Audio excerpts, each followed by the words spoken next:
Rational number. Rational நம்பர்னா என்ன? Ratio between two integers.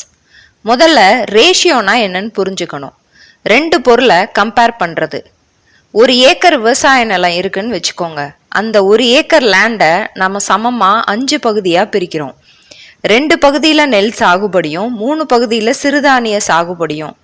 இதை ரேஷியோவாக எழுதணும் அப்படின்னா 2:3ன்னு எழுதுவோம். இங்கே ரேஷியோ கம்பேரிசனுக்கு மட்டும்தான் யூஸ் ஆகுது. இப்போ ஒரு கொஷின், இந்த 5 பகுதியில் நெல் சாகுபடி மட்டும் எவ்வளவு?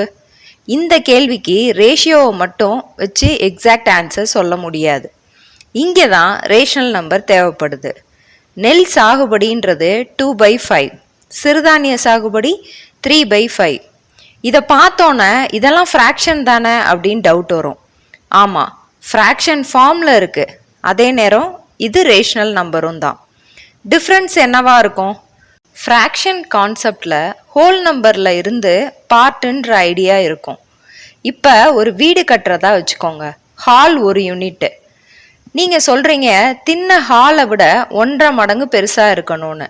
அதோட எக்ஸாக்ட் வேல்யூவை எப்படி நம்பரில் சொல்லுவீங்க? 3/2. இதுதான் ரேஷனல் நம்பர். இந்த ஃபார்ம் ஃப்ராக்ஷன் மாதிரி இருக்கலாம். ஆனால் இங்கே நம்ம ஹாலை உடச்சி பார்ட்டை எடுத்து கட்டலை. ஹாலை விட தின்ன எத்தனை மடங்கு பெருசு அப்படின்ற ரிலேஷன்ஷிப்போட எக்ஸாக்ட் வேல்யூவை தான் இங்கே காமிக்கிறோம். அதனால தான் ரேஷனல் நம்பர்ன்றது பார்ட் ஆஃப் ஹோல் மட்டும் கிடையாது. அதோட exact value, comparison value, measurable relationship, இது எல்லாத்தையுமே ரெப்ரசன்ட் பண்ணும்.